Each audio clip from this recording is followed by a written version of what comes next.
Hello everyone. आज का पहला क्वेश्चन कह रहा है कि अज्ञात शवों के डीएनए का डाटा रखने वाला भारत का प्रथम राज्य कौन सा है। तो हमारे भारत में डीएनए का डाटा रखने वाला जो पहला राज्य बना है वो है हिमाचल प्रदेश। कौन सा है? हिमाचल प्रदेश। इसलिए जो ऑप्शन ए है ये बिल्कुल सही होगा। अगर बात करें हम लोग डीएनए की कि ये डीएनए क्या होता है, तो डीएनए का फुल फॉर्म होता है डीऑक्सी राइबो न्यूक्लिक एसिड। और ये पाया कहाँ पर जाता है? तो हमारा शरीर जो है वो छोटे छोटे सेल्स से मिलकर के बना है। ये बात आपको अच्छे से पता होगी। और ये जो सेल्स होते हैं इसके बीच में केंद्रक पाया जाता है और इसी केंद्रक में जो है वो डीएनए पाया जाता है। इसकी संरचना जो है वो कुछ इस प्रकार से होती है। ये जो है वो कुछ इस प्रकार से इसकी संरचना होती है और इसको जो है वो डबल हेलिक्स कहा जाता है। क्या कहा जाता है?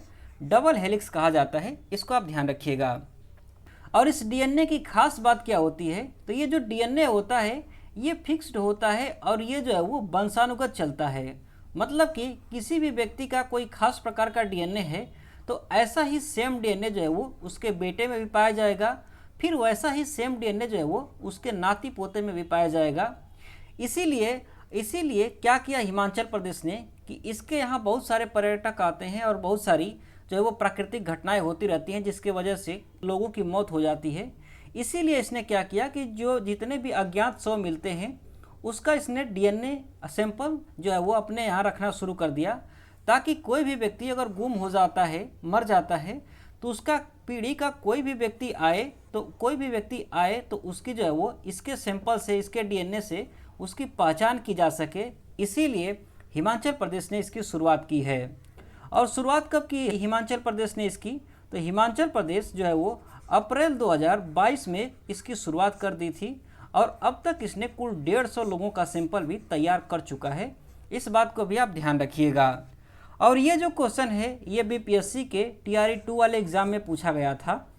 ठीक ऐसे ही हर एक क्वेश्चन के लिए आपको यहाँ पर टैगलाइंस देखने को मिल जाएगी। और इस वीडियो में हम लोग स्टैटिक्स जीके से जितने भी क्वेश्चंस बीपीएससी के द्वारा टीआरई में पूछे गए थे वो सारे के सारे क्वेश्चंस डिस्कस करने वाले हैं। अगर ये वीडियो आपको अच्छी लगती है तो वीडियो को लाइक ज़रूर करिएगा। बाकी लगी एक ऐसी वीडियो आपको हमें कमेंट बॉक्स में भी ज़रूर बताना होगा। Next question. ये क्वेश्चन कह रहा है कि तेल स्लिक क्या होता है। तो तेल स्लिक की अगर हम लोग बात करें तो समुद्र की सतह पर जो तेल की पतली परत जम जाती है उसी को तेल स्लिक कहा जाता है। इसीलिए जो ऑप्शन सी है ये बिल्कुल सही होगा। ये जो पतली परत है तेल की वो समुद्र के ऊपर कैसे जम जाती है? तो आपको अच्छे से पता होगा कि जो तेल होता है इसका घनत्व जो है वो पानी से कम होता है। इसीलिए तेल का किसी भी तरीके से अगर रिसाव हो जाता है समुद्र में तो वो जो है वो पानी के ऊपर आकर के पतली सी ऐसे परत बना लेता है। इसी को जो है वो तेल स्लिक कहा जाता है।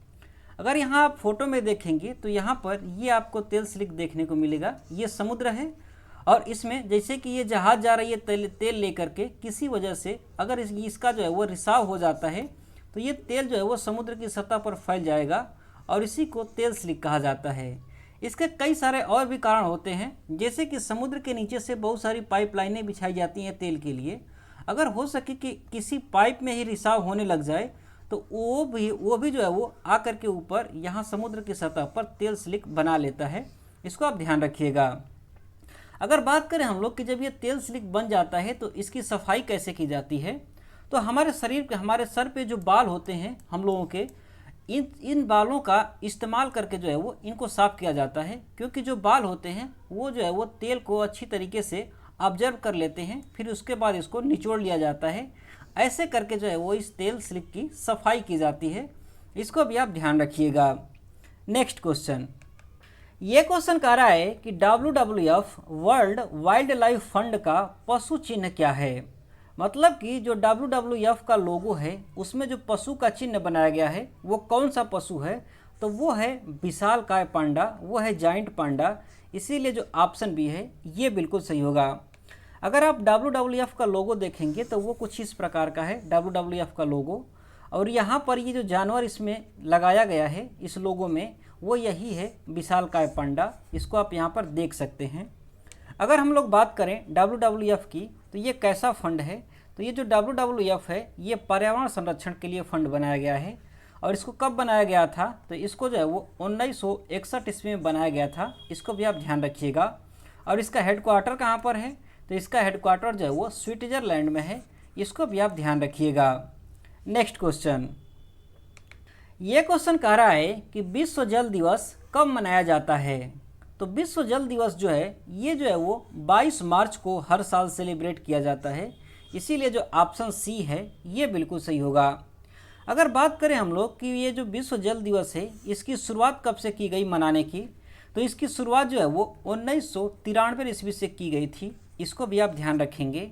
और अभी पिछली साल नहीं, इसी साल 2024 में जो जल दिवस मनाया गया था उसकी थीम क्या थी, तो जो जल दिवस मनाया गया उसकी थीम थी वाटर फॉर पीस। क्या थी, वाटर फॉर पीस इसकी थीम थी। इसको भी आप ध्यान रखिएगा।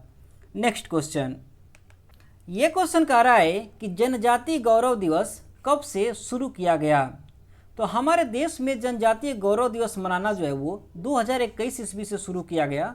पहली बार 15 नवंबर 2021 ईस्वी को मनाया गया था। इसीलिए जो ऑप्शन सी है ये बिल्कुल सही होगा। अगर बात करें हम लोग कि जनजातीय दिवस मनाया क्यों जाता है हमारे देश में, तो आपको अच्छे से पता होगा कि हमारे देश में अंग्रेज़ों का जब अधिकार था तो उस समय स्वतंत्रता संग्राम की लड़ाई में बहुत सारी जनजातियों ने, बहुत सारे आदिवासियों ने भी भाग लिया था। और उन्हीं लोगों के योगदान को याद करने के लिए जो है वो हमारे देश में 15 नवंबर को जनजातीय गौरव दिवस मनाया जाता है। इसको आप ध्यान रखिएगा। नेक्स्ट क्वेश्चन, ये क्वेश्चन कह रहा है कि दीनदयाल उपाध्याय किसके लिए प्रसिद्ध हैं। तो जो दीनदयाल उपाध्याय जी हैं वो एक दार्शनिक थे, और दार्शनिक के साथ साथ वो एक समाजशास्त्री और एक अर्थशास्त्री भी थे। और इनको जो है वो एकात्मक मानववाद के लिए जाना जाता है। इसीलिए जो ऑप्शन सी है ये बिल्कुल सही होगा। अगर हम लोग बात करें एकात्मक मानववाद की, कि जो एकात्मक मानववाद था इसका उद्देश्य क्या था, तो इसका उद्देश्य था स्वदेशी सामाजिक आर्थिक मॉडल को प्रस्तुत करना। इसको आप ध्यान रखिएगा। एक बात आपको अच्छे से पता होगी कि 2018 ईस्वी में बनारस में, उत्तर प्रदेश के बनारस में एक स्टेशन था मुगल सराय, और इस मुगल सराय का नाम बदल करके इन्हीं के नाम पर उसका नाम जो है वो पंडित दीनदयाल उपाध्याय कर दिया गया है। इसको भी आप ध्यान रखिएगा। अच्छा, इसका नाम बदल करके दीनदयाल उपाध्याय के नाम पर क्यों किया गया, क्योंकि जो दीनदयाल उपाध्याय हैं इनको जो है वो 11 फरवरी 1967 ईस्वी को इसी मुगल सराय स्टेशन पर मृत पाया गया था। और इन्हीं के याद में जो है वो इस मुगल सराय स्टेशन का नाम बदल करके पंडित दीनदयाल उपाध्याय स्टेशन अब कर दिया गया है। इसको आप ध्यान रखिएगा। नेक्स्ट क्वेश्चन, ये क्वेश्चन कह रहा है कि the Chipko movement a people's history नामक पुस्तक के लेखक कौन हैं। तो ये जो पुस्तक है द चिपको मूवमेंट, इसको शेखर पाठक जी ने लिखा हुआ है। इसीलिए जो ऑप्शन ए है ये बिल्कुल सही होगा। ये जो पुस्तक है द चिपको मूवमेंट, इसको जो है वो 2022 ईस्वी में एक अवार्ड भी मिल चुका है। और वो अवार्ड कौन सा था, तो वो अवार्ड था कमला देवी चट्टोपाध्याय NIF बुक प्राइज़। कमला देवी चट्टोपाध्याय NIF बुक प्राइज़ जो है वो इसको मिल चुका है। इसीलिए यह पुस्तक बहुत ही महत्वपूर्ण हो जाती है। इसको आप ध्यान रखिएगा। नेक्स्ट क्वेश्चन, ये क्वेश्चन कह रहा है कि विश्व ब्रेल दिवस कब मनाया जाता है। तो जो विश्व ब्रेल दिवस है इसको जो है वो 4 जनवरी को हर साल आयोजित किया जाता है। इसीलिए जो ऑप्शन सी है ये बिल्कुल सही होगा।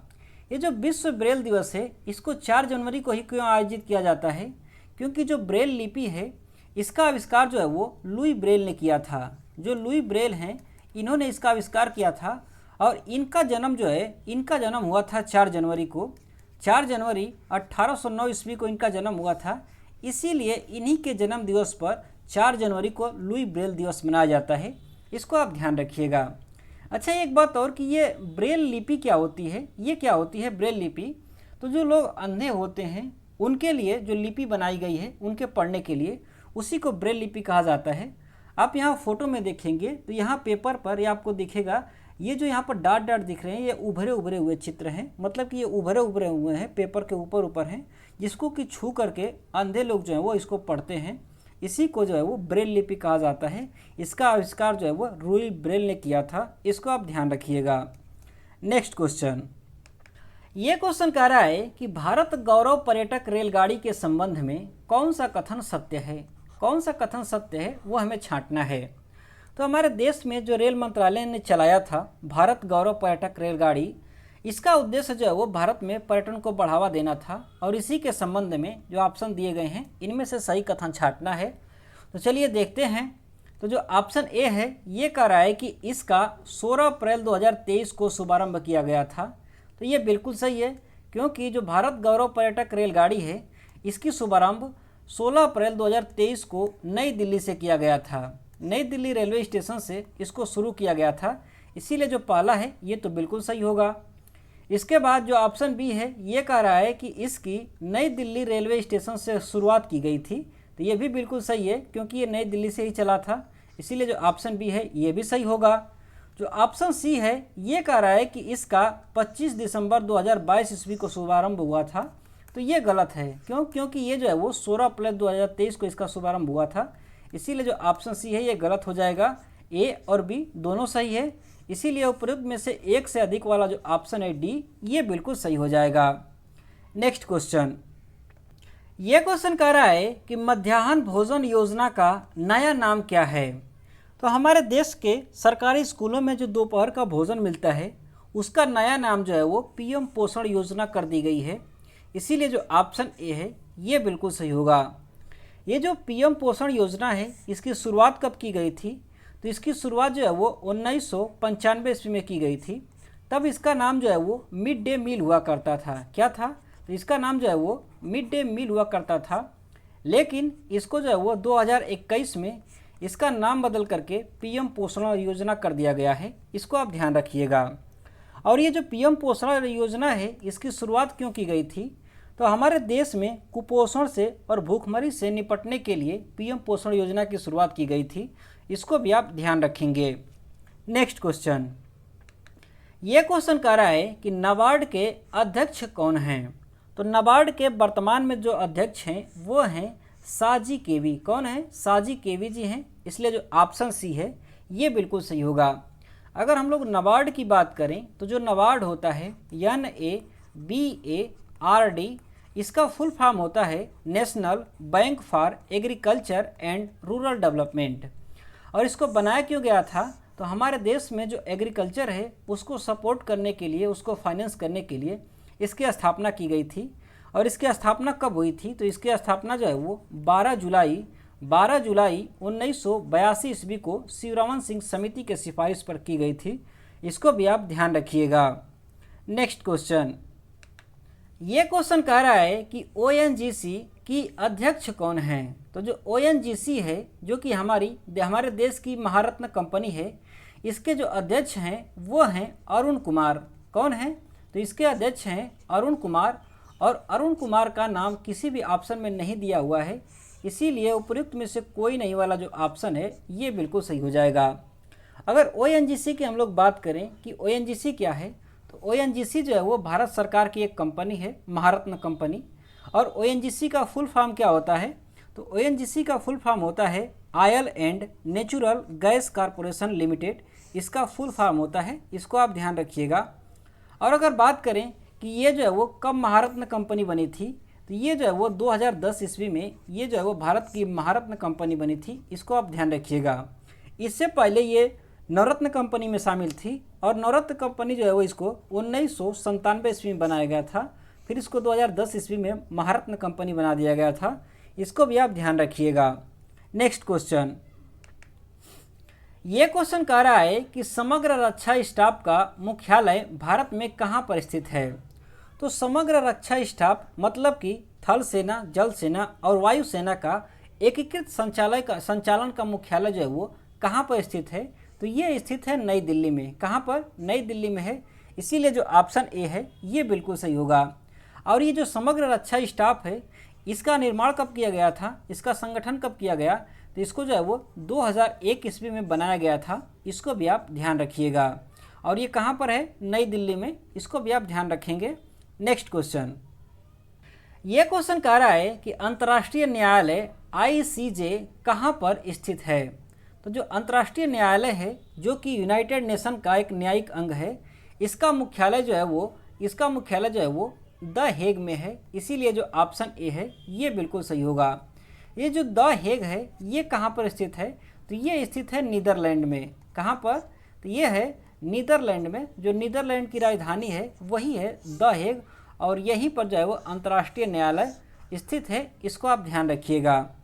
इसमें जो जज होते हैं उनकी संख्या कितनी होती है, तो इसमें जजों की संख्या जो है वो कुल 15 होती है, और इनका कुल कार्यकाल जो है वो 9 वर्ष का होता है, इसको भी आप ध्यान रखिएगा। नेक्स्ट क्वेश्चन, ये क्वेश्चन कह रहा है कि विश्व पृथ्वी दिवस हर वर्ष कब मनाया जाता है। तो विश्व पृथ्वी दिवस जो है वो हर साल 22 अप्रैल के दिन मनाया जाता है, इसीलिए जो ऑप्शन बी है ये बिल्कुल सही होगा। अच्छा, ये विश्व पृथ्वी दिवस मनाया ही क्यों जाता है, तो पृथ्वी के बारे में लोगों में जागरूकता बनाए रखने के लिए, जागरूकता लाने के लिए जो है वो इस विश्व पृथ्वी दिवस का आयोजन किया जाता है, इसको आप ध्यान रखिएगा। और अभी अभी 2024 ईस्वी में जो विश्व पृथ्वी दिवस मनाया गया था 24 अप्रैल को, इसका थीम क्या था, तो इसका थीम था प्लैनेट वर्सेस प्लास्टिक। क्या था, प्लैनेट वर्सेस प्लास्टिक इसका थीम था, इसको आप ध्यान रखिएगा। और इसमें जो है वो टारगेट सेट किया गया है कि 2040 तक जो प्लास्टिक है इसका जो है वो, इसका उत्पादन जो है वो 60% तक कम करने का लक्ष्य बनाया गया है, इसको भी आप ध्यान रखिएगा। नेक्स्ट क्वेश्चन, ये क्वेश्चन कह रहा है कि चंद्रयान 3 चंद्रमा के किस भाग पर उतरा था। तो जो चंद्रयान 3 है जिसको कि इसरो ने लॉन्च किया था, यह चंद्रमा के दक्षिणी भाग पर, दक्षिणी ध्रुव पर यह उतरा था, इसीलिए जो ऑप्शन बी है ये बिल्कुल सही होगा। अगर हम लोग बात करें चंद्रयान की, तो ये जो चंद्रयान है इसको जो है वो इसरो के द्वारा लॉन्च किया गया था। भारत का जो स्पेस रिसर्च ऑर्गेनाइजेशन है इसी के द्वारा इसको लॉन्च किया गया। और कहाँ से लॉन्च किया गया था, तो इसको जो है वो आंध्र प्रदेश के श्रीहरिकोटा से लॉन्च किया गया था, इसको आप ध्यान रखिएगा। और कब लॉन्च किया गया, तो इसको जो है वो 14 जुलाई को लॉन्च किया गया था। 14 जुलाई 2023 ईस्वी को इसको लॉन्च किया गया, और ये जो है वो 23 अगस्त 2023 ईस्वी को ये चंद्रमा के दक्षिणी ध्रुव पर पहुंच गया था, इसको आप ध्यान रखिएगा। और जहां पर ये पहुंचा था, जौन सी जगह पर ये पहुंचा था, उसको जो है वो शिव शक्ति का नाम दिया गया है, उसको जो है वो शिव शक्ति पॉइंट का नाम दिया गया है, इसको आप ध्यान रखिएगा। और ऐसा करने वाला विश्व का चौथा देश बन गया है भारत। चंद्रमा पर इस तरीके से अपना यान भेजने वाला भारत जो है वो चौथे नंबर का देश बन गया है, इसको भी आप ध्यान रखिएगा। अगर भारत चौथे नंबर का बना है तो पहले नंबर पर कौन है, तो पहले नंबर पर है अमेरिका। कौन सा है, अमेरिका। और इसने कब भेजा था, तो इसने भेजा था 20 जुलाई, ये जो है वो 20 जुलाई 1969 ईस्वी को अपना भेजा था। और इसका मिशन कौन सा था, तो इसका मिशन था अपोलो मिशन। कौन था, अपोलो 11 मिशन था इसका, इसको भी आप ध्यान रखेंगे। नेक्स्ट क्वेश्चन, ये क्वेश्चन कह रहा है कि स्टैचू ऑफ यूनिटी किससे संबंधित है। तो जो स्टैचू ऑफ यूनिटी है ये जो है वो सरदार वल्लभ भाई पटेल से संबंधित है, क्योंकि इन्हीं के जो गुजरात में मूर्ति बनी है इसी को जो है वो स्टैचू ऑफ यूनिटी कहा जाता है, इसीलिए जो ऑप्शन ए है ये बिल्कुल सही होगा। अगर आप यहाँ पर फोटो में देखें तो ये बनी है सरदार पटेल की मूर्ति गुजरात में, इसी को जो है वो स्टैचू ऑफ यूनिटी कहा जाता है। और ये जो पीछे आपको बांध दिख रहा है ये कौन सा बांध है, तो इस बांध का नाम जो है वो सरदार सरोवर बांध है। क्या है, इसका नाम जो है वो सरदार सरोवर बांध है, इसको भी आप ध्यान रखिएगा। और ये जो नदी बह रही है ये नदी कौन सी है, तो ये नर्मदा नदी है। कौन सी है, तो ये नर्मदा नदी है, इसको भी आप ध्यान रखिएगा। और ये कहाँ पर स्थित है, तो ये गुजरात में स्थित है, इसको आप ध्यान रखिएगा। नेक्स्ट क्वेश्चन, ये क्वेश्चन कह रहा है कि चंद्रयान 3 कहाँ से प्रक्षेपित किया गया था। तो अभी अभी हम लोगों ने देखा कि जो चंद्रयान 3 है इसको जो है वो आंध्र प्रदेश के श्रीहरिकोटा से प्रक्षेपित किया गया था, इसीलिए जो ऑप्शन बी है ये बिल्कुल सही होगा। और ये कब पहुंचा था चंद्रमा पर, तो ये पहुंचा था 23 अगस्त को। कब, 23 अगस्त 2023 ईस्वी को ये चंद्रमा पर पहुंचा था। और चंद्रमा पर कहाँ पहुंचा था, तो ये चंद्रमा के दक्षिणी ध्रुव पर पहुंचा था, इसको भी आप ध्यान रखेंगे। नेक्स्ट क्वेश्चन, ये क्वेश्चन कह रहा है कि निम्नलिखित कथनों पर विचार कीजिए, अर्थात ये जो 3 कथन दिए गए हैं इन पर विचार करिए और पता करिए कि कौन सा कथन जो है वो सही है, वो हमें छांटना है। तो चलिए देखते हैं।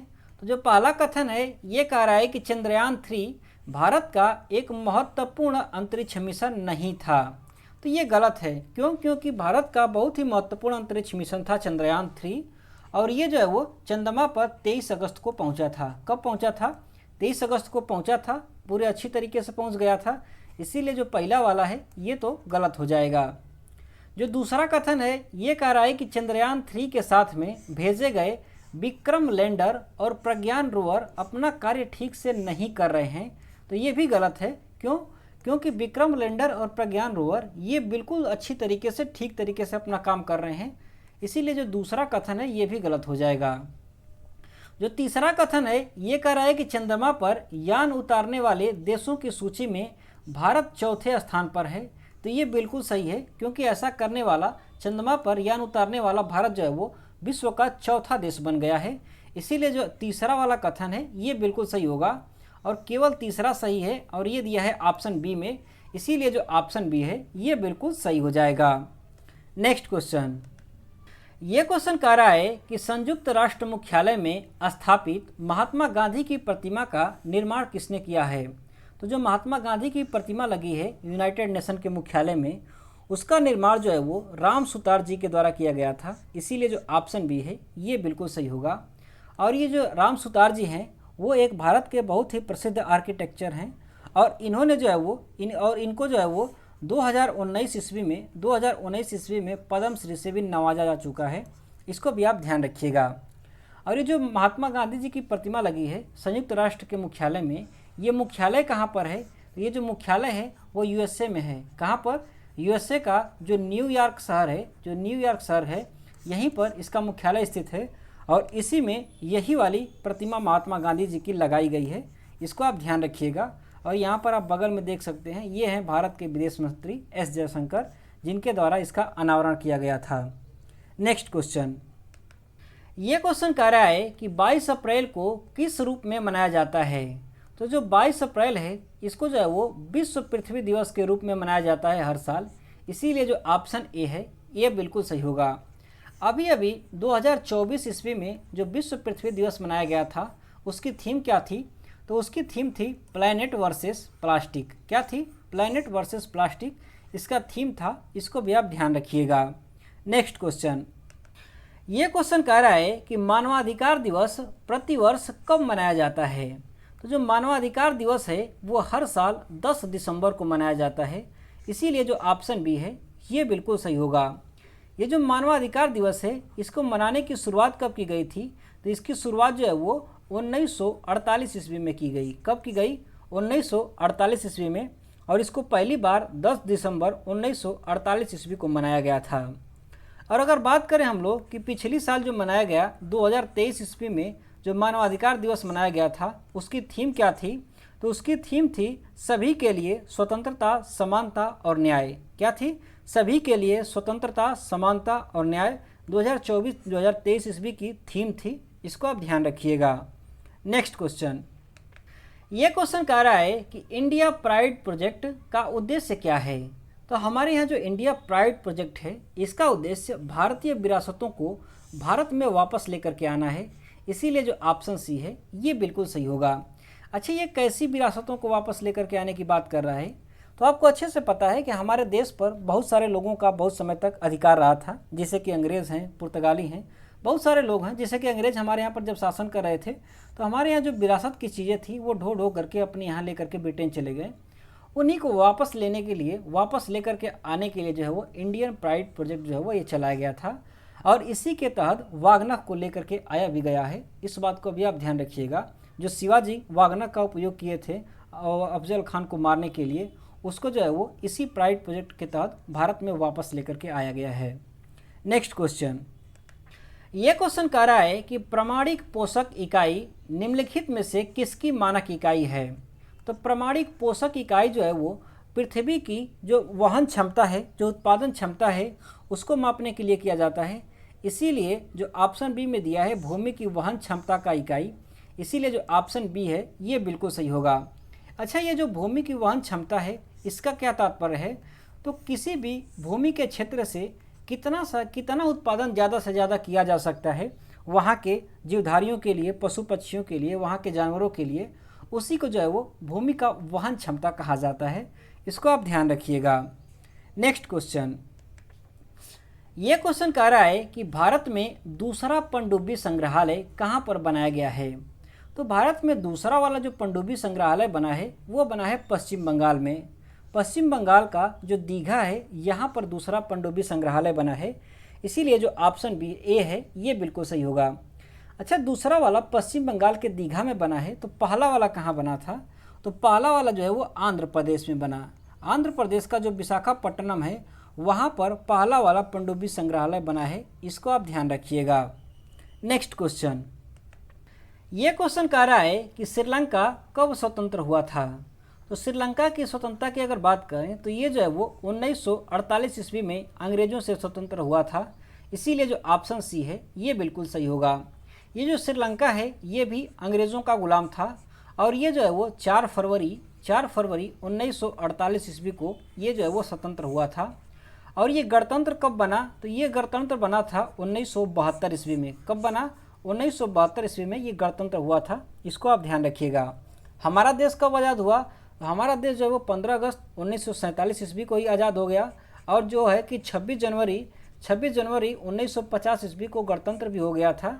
लेकिन जो श्रीलंका है वो गणतंत्र जो है वो 1972 ईस्वी में हुआ था। इसको आप ध्यान रखिएगा। अच्छा, एक बात और आप ध्यान रखिएगा कि जो अमेरिका है, यूएसए है, ये कब आज़ाद हुआ था? ये भी अंग्रेज़ों का गुलाम था। ये कब आज़ाद हुआ? तो ये आज़ाद हुआ था 4 जुलाई को। 4 जुलाई 1976 ईस्वी को ये आज़ाद हुआ था। इसको भी आप ध्यान रखिएगा। नेक्स्ट क्वेश्चन, ये क्वेश्चन कह रहा है कि आयरलैंड को ज़बरदस्ती यूनाइटेड किंगडम में कब मिलाया गया था। तो आयरलैंड को ज़बरदस्ती यूनाइटेड किंगडम में जो है वो 1801 ईस्वी में मिलाया गया था। इसीलिए जो ऑप्शन सी है ये बिल्कुल सही होगा। जैसे कि आप देख रहे हो कि चाइना जो है वो तिब्बत को ज़बरदस्ती अपने इलाके में मिला लिया है। तिब्बत वाले इलाके को कहता है कि वो मेरा इलाका है और वहाँ के जो निवासी थे उनको भगा दिया गया वहाँ से। ठीक वैसे है जो यूनाइटेड किंगडम है, इसने भी जो है वो आयरलैंड पर कब्जा करके इसको अपने इलाके में मिला लिया है। कब? 1801 ईस्वी में। इसको आप ध्यान रखिएगा। नेक्स्ट क्वेश्चन, ये क्वेश्चन कह रहा है कि इनमें से कौन द सोशल कॉन्ट्रैक्ट पुस्तक के लेखक हैं। तो ये जो पुस्तक है द सोशल कॉन्ट्रैक्ट, इसको जो है वो फ्रांस के जीन जॉक्स रूसे ने लिखा था। इसीलिए जो ऑप्शन सी है ये बिल्कुल सही होगा। ये जो जीन जॉक्स रूसे हैं ये कहाँ के रहने वाले थे? तो ये जो है वो फ्रांस के रहने वाले थे और यह एक समाजशास्त्री थे और इन्होंने ये लिखा था द सोशल कॉन्ट्रैक्ट।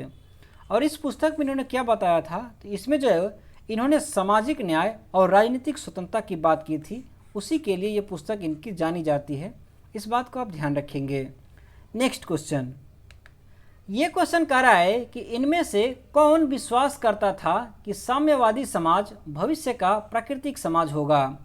तो भविष्य का प्राकृतिक समाज साम्यवादी होगा, ऐसा कहना था कार्ल मार्क्स जी का। किसका? कार्ल मार्क्स का था।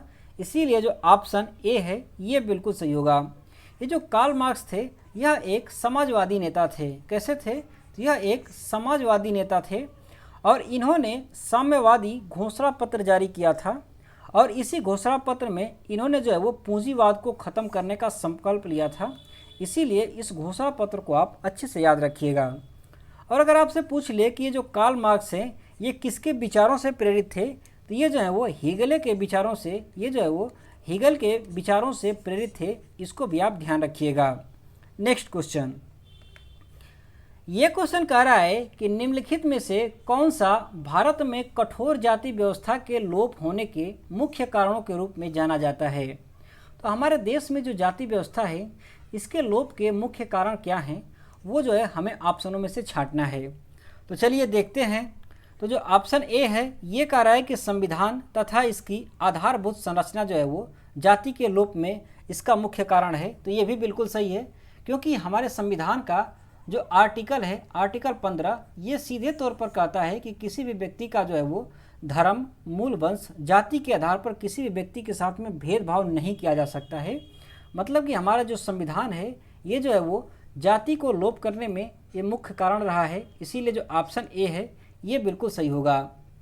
उसके बाद जो ऑप्शन बी है ये कह रहा है कि सामाजिक सुधार और आर्थिक विकास, ये भी दोनों जो है वो जाति के लोप में बहुत महत्वपूर्ण भूमिका निभाए हैं। तो ये भी बिल्कुल सही बात है, क्योंकि अगर समाज का सुधार होगा तो जाहिर सी बात है जाति जो है वो कम होगी, और आर्थिक विकास होगा, आर्थिक असमानता दूर होगी, तो भेदभाव भी कम होगा। इसीलिए जो ऑप्शन बी है ये भी बिल्कुल सही होगा। जो ऑप्शन सी है ये कह रहा है कि साक्षरता एवं शिक्षा का विकास जो है ये भी सामाजिक व्यवस्था के लोप में महत्वपूर्ण कारण है। तो ये भी बिल्कुल सही है, क्योंकि अगर सभी लोग साक्षर होंगे, पढ़े लिखे होंगे, सभी के पास शिक्षा होगी, तो हर एक व्यक्ति जागरूक होगा और जाति जैसी घटिया चीज़ जो है वो स्वतः ही खत्म हो जाएगी। इसीलिए सी जो है ये भी सही होगा, मतलब कि ए, बी और सी तीनों सही हैं। इसीलिए एक से अधिक वाला जो ऑप्शन डी है ये बिल्कुल सही हो जाएगा। तो फ्रेंड्स, इस वीडियो में बस इतना ही। बाकी के जो क्वेश्चंस बचे हुए हैं वो आपको नेक्स्ट वीडियो में मिलेंगे, जिनका लिंक आपको डिस्क्रिप्शन बॉक्स में मिल जाएगा, वहाँ से आप जा कर के देख सकते हैं। ये वीडियो आपको कैसी लगी आप हमें कमेंट बॉक्स में ज़रूर बताइएगा। अगर ये वीडियो अच्छी लगी हो तो वीडियो को लाइक भी करिएगा। बाकी के जो आने वाली वीडियोज़ हैं उनका नोटिफिकेशन पाने के लिए चैनल को सब्सक्राइब भी कर लीजिएगा। Thanks for watching, have a nice day, thank you.